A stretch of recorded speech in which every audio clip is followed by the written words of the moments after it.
God cannot do, does not exist. My name is Ndideke and I'm testifying from the UK. Last year, September, my son turned 1 year old. Few days after getting the immunization, he started feeling unwell and started breathing in a very funny way. So we took him to the hospital.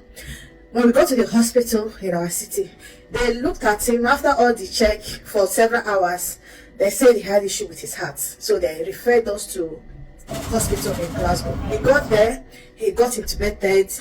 I kept praying and calling God to help us. After 3 weeks, he got better and he was discharged. When we got back to our city, exactly 3 weeks again, he became unwell. And the same cycle repeated. We got to the hospital and they took us back to Glasgow. When we got to Glasgow, his situation was not as bad as it was the first time. And we were kept in the ward. For about 3 days, they decided they were going to introduce a new medication for him.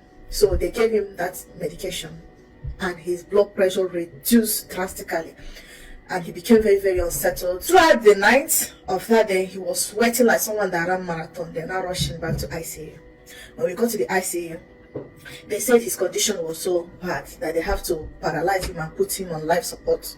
They did. Meanwhile, one of the specialists told me that they were worried about him because his heart rate became so high. So they were giving him treatment, but the more they treat him, the more the condition gets worse.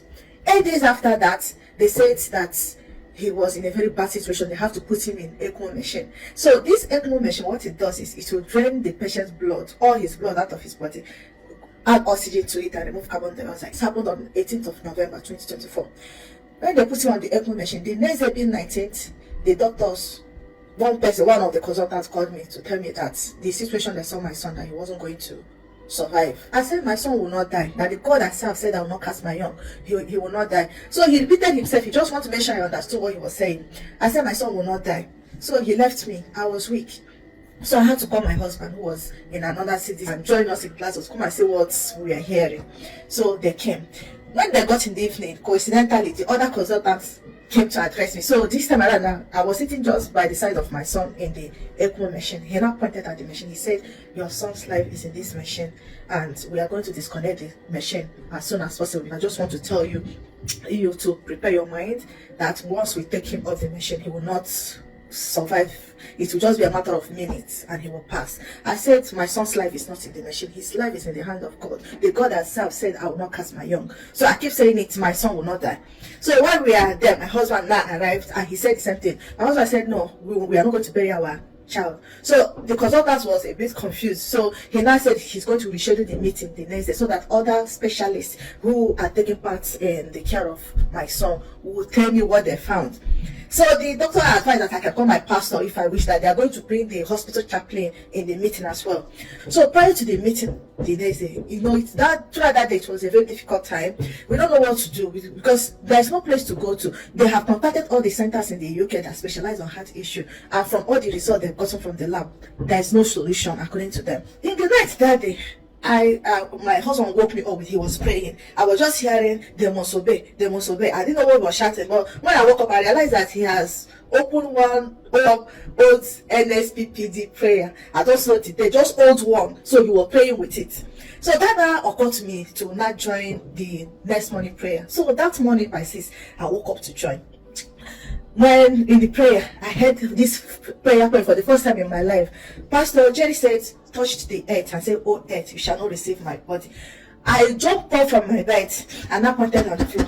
I said, oh earth, you will not receive the body of my son. Oh earth, the blood of my son will not spill on you. So I kept praying that prayer. So after the prayer, while I was going back to the hospital, I got outside and I touched the glass and I shouted, oh earth, you will not receive the body of my son. So we went for the meeting. When we got to the meeting, all the consultants that are taking care of my son, they were there, and the hospital chaplain, they repeated everything. One of the consultants said that my son's heart has damaged, lungs collapsed, that is medically impossible for him to recover.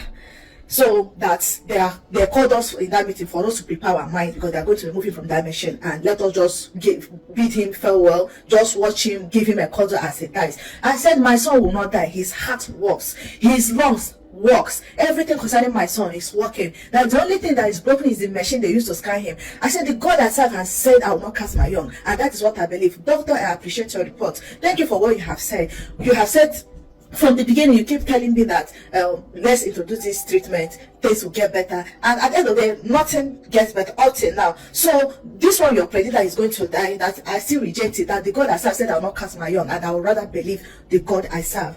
So they said that they are willing to leave my son for another couple of days in the machine to give us time to come to terms with what they call reality, that is him passing, so that it won't come as a shock to us. I said no, I don't want him to stay in that machine for any extra minute. I want him to be taken off the machine as soon as possible. If it's possible to take him off now, they should take him off. I'm not buying any time. The only reality I have here is my son is going to cry on that bed, and I'll carry him and nurse him. And I said Ebuka is a living episode. He is a story that is being told by God, and all of us in this hospital, in that meeting, we are just playing our own part in the life of Chukwuebuka. The God that is directing his story, the God that is writing his story it's up to him to decide what will happen after this meeting is done. And I'm not going to let you, doctor, to decide that Ebuka will die, that I refuse it. He said they should go ahead and take him off the machine, and let's see. One of the consultants said, okay, if you said you're going to put your son in the hand of God, let's do it. Then they now went ahead and called the experts that are in charge of removing the ECMO machine from him. While they were trying to get my son off the machine, I could not stand there. I could not even stand. So it was my husband that was present. I just keep telling God, Father Lord, I have bragged about you.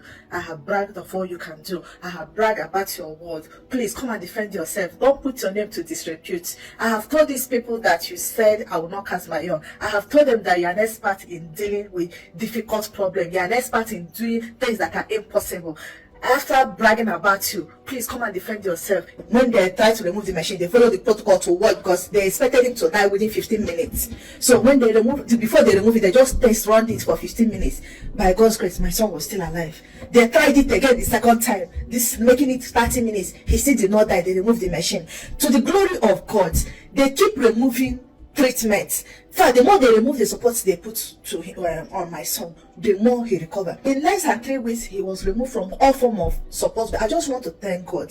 Today, my son is strong, healthy, and alive, and we have been discharged from the hospital and back home. What God cannot do, indeed, does not exist.